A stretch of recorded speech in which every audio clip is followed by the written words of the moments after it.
Alors on peut utiliser la pompe à venin pour plusieurs types de choses, de la plus petite, de piqûres de moustiques, jusqu'à la plus importante, par exemple un serpent, une vipère. Alors il est évident que dans le premier cas c'est le moins important, une démangeaison, une gratouille, ça n'est pas dramatique. Dans le deuxième cas c'est beaucoup plus important.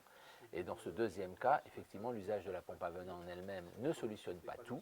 C'est un acte d'urgence pour faire sortir la plus grande partie du venin possible, mais évidemment, ça ne dispense pas d'aller vers un service hospitalier le plus rapidement possible.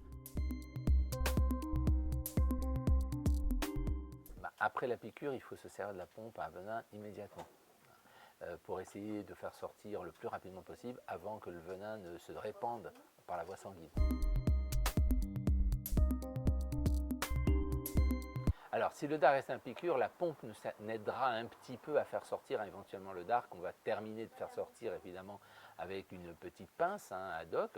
Si ce n'est pas possible de la faire sortir comme ça, évidemment, c'est d'aller vers le service médical ou la pharmacie la plus proche.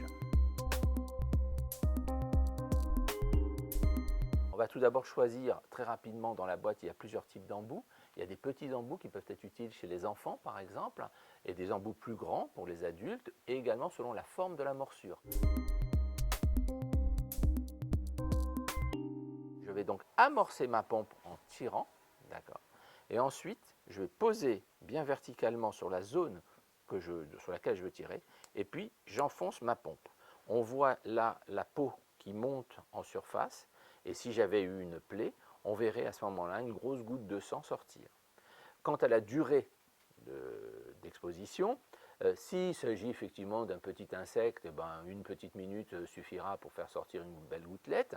Si par contre, effectivement, à l'opposé, j'ai eu une vipère, là je vais laisser longtemps pour faire sortir le maximum de sang. Une fois que ma durée d'exposition est faite, là je vais désamorcer la pompe et immédiatement ramasser ce sang contenant à ce moment-là du venin et surtout désinfecter. Si nécessaire, je fais un pansement provisoire. Une pompe à venin est réutilisable.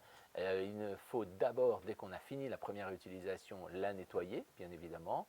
Ensuite, la désinfecter, par exemple avec de l'alcool à 70 ou un bon désinfectant, du Daquin par exemple. Et ensuite, bien la sécher avant de la mettre au rangement pour la fois suivante.